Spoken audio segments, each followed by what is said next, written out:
SWAT 4 is the sequel to SWAT 3, the tactical first-person shooter originally released in 1999 and developed by Sierra Interactive. SWAT 4, on the other hand, was developed by Irrational Games, the very same Irrational Games behind System Shock 2 and the Bioshock series. Now, if you didn't like SWAT 3 and tactical shooters aren't your bag, then this one probably won't win you over, but if you're on the fence beforehand, then the changes they've made to the flow of the game might just make you change your mind. In a lot of ways, SWAT 4 is like a more refined, better looking version of SWAT 3. It improves the mechanic of giving orders to your squad, making it even more seamless and intuitive. There's no dynamic or stealth mode now, everything is accessible from a functional drop-down menu you get from holding down the right mouse button. I think the biggest improvement is that you don't have to report in every single hostage you come across anymore to rescue them. This could be tedious as all hell in SWAT 3, where you'd often end up having to search an area for 5 minutes to find that one person you missed. It also improves the visuals and the sound, running on a modified Unreal 2 engine and offering up a much higher level of believability to the environments and the weapons. And the level of detail is generally pretty damn high, even if it does have the worst looking mirrors I think I've ever seen in a video game. Some of the missions in the game are downright atmospheric, almost having a bit of a horror-like atmosphere at times. There's this one where you're investigating a seedy apartment building inhabited with weird cultists, and an early mission tracking down a serial killer that feels like something out of Silence of the Lambs. During certain missions, you can also look through the vantage point of a sniper and even take control of that sniper if need be. And now you're able to look through the eyes of either the blue or red squad as well. These are positive changes. There's a whole heap of controls to learn and come to grips with, but what's amazing about this game is just how easy it actually is to do that, which I think is a real testament to the design. Now, I do think SWAT 4 is a good game, it really is, but it does sadden me to say this, that it doesn't really improve some of the fundamental issues from the prior game, namely the RNG aspect of the gameplay and the often inconsistent artificial intelligence for enemies and your teammates. Now, there's not really any underlying story to SWAT 4, at least as far as I could tell. Like in the previous game, you're just giving orders to your other 4 squad mates, split up into twos into either the red or blue squad.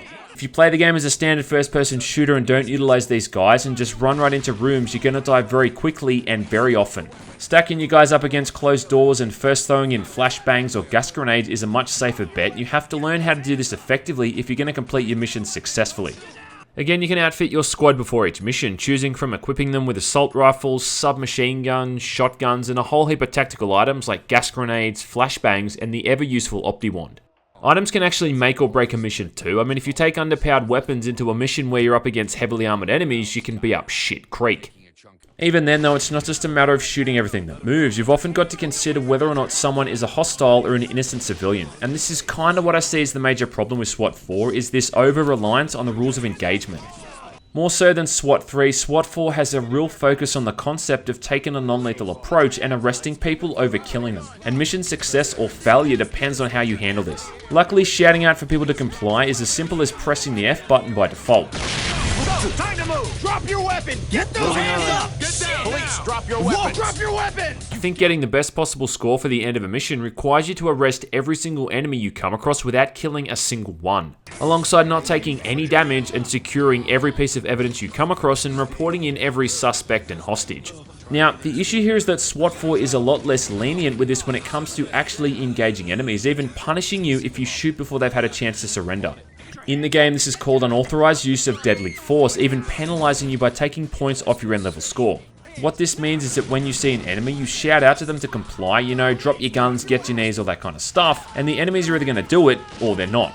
If they're going to comply, they'll drop their gun in submission. If not, they'll hold on to it and take aim pretty quickly at whoever happens to be the closest. If that's the case, then you've got maybe a half or so second to react before an enemy unloads their shotgun or assault rifle at point blank range into your goddamn face. Now, I don't like this system for two main reasons. For starters, it can be hard to tell visually whether or not a kill has counted as unauthorized use of deadly force. It's something you'll only find out at the end of a mission, at which point it's often too late because you've already failed. But also, I don't like it because it's extremely biased against the player, and it also affects the reactions of your squad mates, who will unfortunately often be the victim, as they're often shouting at someone to drop their weapon and the enemy refuses to do so and instead just takes them out. This system also applies to civilians and hostages who will either get to their knees when asked or act like total pricks and ignore you, requiring a dose of pepper spray to the face or a zap from a taser. No sudden moves. Get down!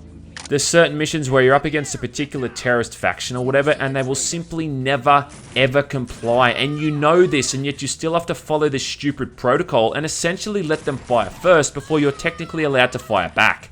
Looking for the middle ground by just shooting them in the leg or the hand can often backfire as well, sometimes inadvertently killing them, or simply missing entirely due to the pseudo-realistic accuracy and recoil of the weapons you use.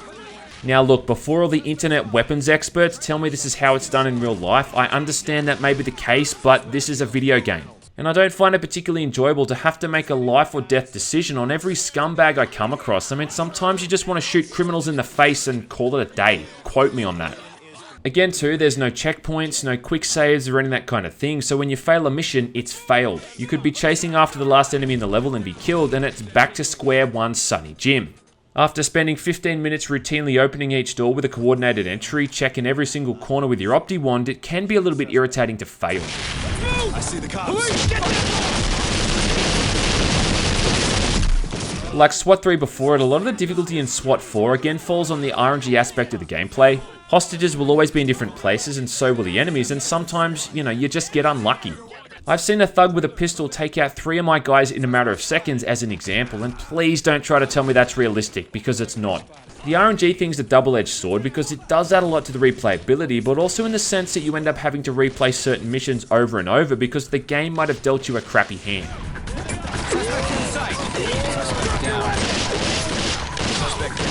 There's other things that piss me off too. I don't like it how taking damage affects your movement speed. Yes, I understand that if you got shot in the leg it would affect how quickly you move just like in real life, but again, this is a game. And crawling through the level like a snail because I took a bullet to the knee does not make for fun gameplay, and no, that wasn't a Skyrim reference. I don't like the way the game simulates accuracy and bullet recoil either. You should be able to hit something from a few meters away with a Colt Commando without having to steady your aim for 5 seconds. Having said all that, would I still recommend SWAT 4? I'd say yes. Is it a perfect game though? No. Again, harking back to SWAT 3, it's similar in the way that if you're the kind of person who doesn't mind replaying short missions over and over until you've gotten that perfect score, then the game will really suit you. But if you want to play a structured single-player campaign and not fall prey to factors often outside your control, then this game's probably not for you. It is fun when it works though, and you are getting a lot of value out of the whole thing. I think all up there's like 13 or so missions, all of which can take anywhere from 10 to 15 minutes to complete, right up to potentially hours if you're stuck on the higher difficulties. And I didn't even touch on the multiplayer mode, the instant action mode, and the custom missions either. The expansion pack is actually pretty damn good and makes a few improvements to the AI, including now allowing compliant enemies to actually pick up a nearby weapon and use it against you if you got sloppy and didn't restrain them quickly enough. The missions though are really more of the same, which is either a good or a bad thing depending on how you feel about the game on the whole. You also get the expansion pack for free if you get it from goodoldgames.com, so shit, I guess give it a go. If just for the simple fact that it lets you spray people in the face with pepper spray. Good work guys, let's head for home.